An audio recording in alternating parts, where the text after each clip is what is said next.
Hello guys, welcome back to my channel Asha and record में आपका स्वागत है।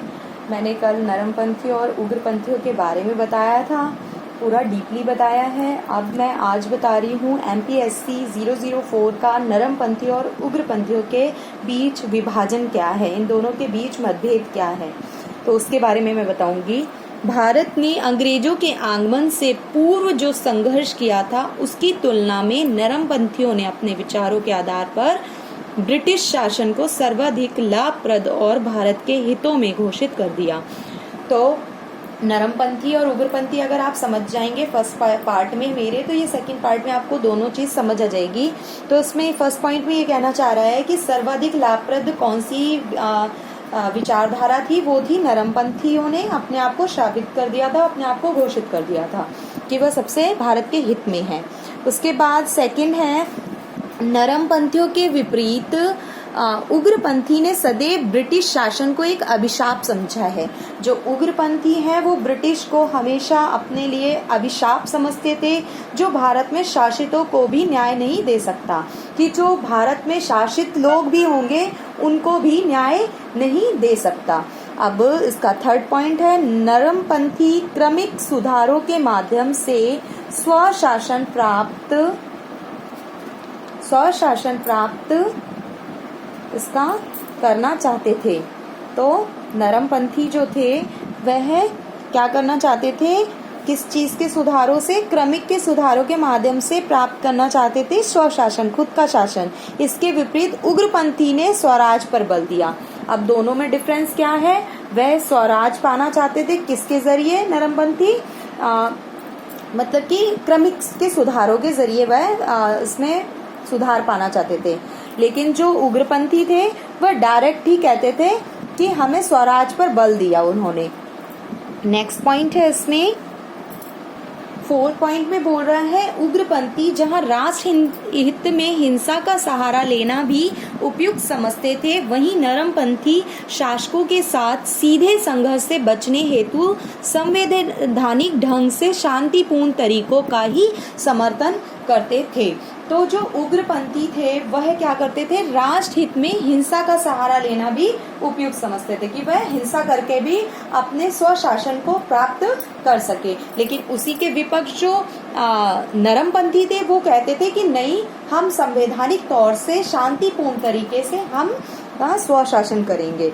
नेक्स्ट इसमें है, फिफ्थ पॉइंट है, इन शांतिपूर्ण तरीकों के विपरीत उग्रपंथी ने बहिष्कार का सहारा लिया। जैसे कि बताया ना कि मैंने पहले भी कि बहिष्कार का उन्होंने सहारा लिया था। इसका समर्थन करते हुए तिलक ने तर्क दिया, बाल गंगाधर तिलक हैं ये, जिन्होंने तर्क दिया कि प्रशासन को भयंकर रूप से कठिन बनाना, अपने अधिकारों के लिए लड़ना, अर्थात ब्रिटिश अफसरशाही के लिए विषम स्थितियां उत्पन्न करना है। कि उग्रपंथी ऐसा करें, बहिष्कार करें उनकी सभी आर्थिक, राजनीतिक, हर चीज का, तो अपने आप जो ब्रिटिश अफसरशाही होंगे उनके लिए विषम स्थितियां उत्पन्न हो जाएंगी। 6 पॉइंट है, नरमपंथी विचारक अंग्रेजों के अधीन को सुरक्षित और खुश दिखाते थे। तो नरमपंथी क्या कहते थे, अंग्रेजों के अधीन, जब अंग्रेज राज कर रहे थे तो वो अपने आप को क्या कहते थे कि हम सुरक्षित हैं और खुश हैं। उनका यह विश्वास था कि भारत स्वराज प्राप्ति के योग्य ही नहीं है, कि वह कहते थे कि भारत जो है वह खुद स्वशासन करने के योग्य नहीं है। लेकिन उग्रपंथियों ने तर्क दिया कि हम स्वयं स्वशासन को छोड़कर स्वशासन की कला से किसी भी शिक्षक को मान्यता नहीं देते, कि हम खुद शासन करेंगे। हम कोई शिक्षक है, कौन है जो ये हम पर शासन मतलब कर रहा है, तो हम उनसे क्यों सीखें, हम खुद शासन करने के योग्य हैं। नरमपंथी लेकिन योग्य नहीं मानते थे। और 7 पॉइंट इसमें क्लियर किया गया है कि नरमपंथी ने निष्ठावानी विमर्श का समर्थन किया और उग्रपंथियों ने साम्राज्य विरोधी अपनी अभिव्यक्ति में इस दृष्टिकोण को अस्वीकार कर दिया। तो जो नरमपंथी थे वह इसमें निष्ठावादी विमर्श करते थे और समर्थन करते थे, लेकिन उग्रपंथी जो थे वह साम्राज्य विरोधी रहे। 8 पॉइंट में क्लियर किया गया है कि नरमपंथियों ने अंग्रेजों के उदारवाद की संवाहना की नरमपंथियों ने, वो हमेशा ही ब्रिटिश के सपोर्ट में ही थे, तो उन्होंने उनके उदारवाद जो उनकी नीति है उसकी सराहना करी। उग्रपंथी को चटर्जी के लेखन और विवेकानंद की शिक्षाओं से प्रेरणा मिली। लेकिन जो उग्रपंथी हैं उन्होंने अपनी प्रेरणा कहाँ से हासिल करी?